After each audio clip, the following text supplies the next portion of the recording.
Mesdames et messieurs, bonjour et bienvenue sur Une Minute dans le Monde depuis le studio Reiki Amadou.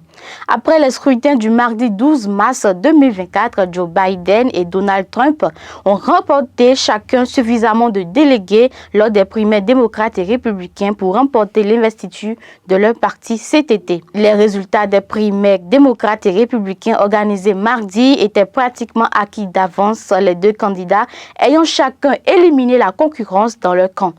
Le président sortant Joe Biden a franchi le seuil de 1968 délégués nécessaires en remportant la primaire démocrate de Géorgie.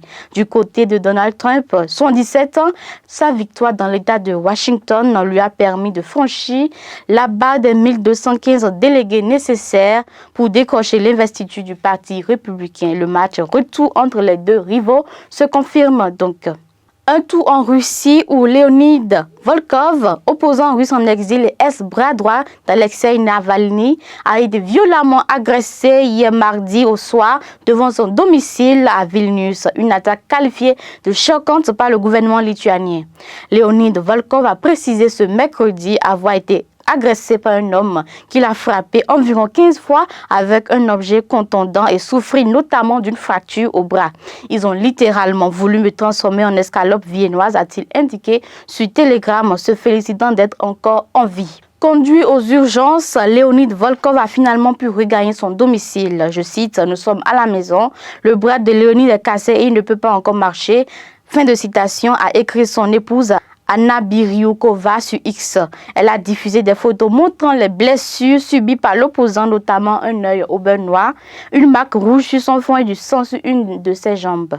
Leonid Volkov a jugé ce mercredi 13 mars que l'agression dont il avait été victime était typique du mode opératoire des hommes de main du président russe Vladimir Poutine, mais qu'elle ne le dissuaderait pas de continuer à militer pour la démocratie. Le ramadan a débuté à Gaza sans perspective de trêve entre Israël et le Hamas. Le secrétaire général de l'ONU, Antonio Guterres, a appelé à faire taire les armes à Gaza pour faire honneur à l'esprit du ramadan. Ce mois de jeûne a commencé le lundi 11 mars dans les territoires palestiniens sans accord sur une trêve entre Israël et le Hamas et dans les pays musulmans. Un navire de l'ONG espagnole Open Arms chargé de 200 tonnes de vivres attend de quitter Chypre dans le cadre d'un couloir maritime que l'Union européenne et des pays comme les États-Unis et les Émirats arabes unis veulent mettre en place.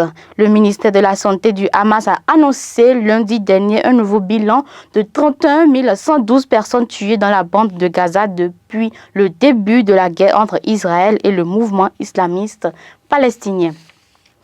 Poursuivons avec l'interdiction d'exporter des grumes de bois d'Afrique centrale qui est désormais fixée à 2028. Plusieurs fois envisagée et finalement reportée, l'interdiction d'exporter des grumes de bois d'Afrique centrale est maintenant fixée à 2028. Un objectif censé laisser aux membres de la CEMAC le temps de s'adapter et de trouver des alternatives financières. Les États d'Afrique centrale ont jusqu'au 1er janvier 2028 pour interdire de façon absolue l'exportation de bois non transformés, selon le texte officiel signé par le président du Conseil des ministres de l'Union économique de l'Afrique centrale, l'UEAC, fin février à Bangui. Dès l'année prochaine, ils sont cependant priés de prendre les dispositions nécessaires pour atteindre progressivement l'objectif. Un objectif lointain, mais qui vaut toujours mieux qu'un report inédit, résume un expert qui rappelle qu'avant cette dernière annonce, la mesure n'était même plus à l'agenda des pays.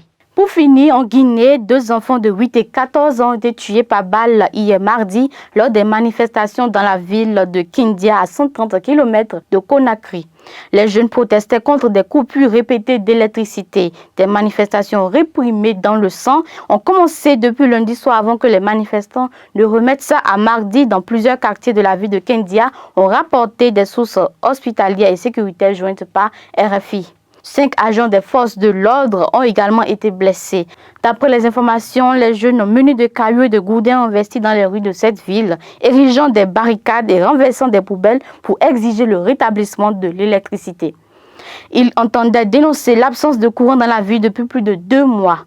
Hier mardi, les autorités locales ont réquisitionné l'armée pour tenter de ramener le calme dans le centre-ville alors que les forces de sécurité étaient dépassées par les événements. Les témoignages recueillis par RFI indiquent que hier soir, l'armée continuait les patrouilles dans les quartiers afin d'empêcher tout attroupement. Ce sera tout pour cette session. Merci de nous avoir suivis et à demain.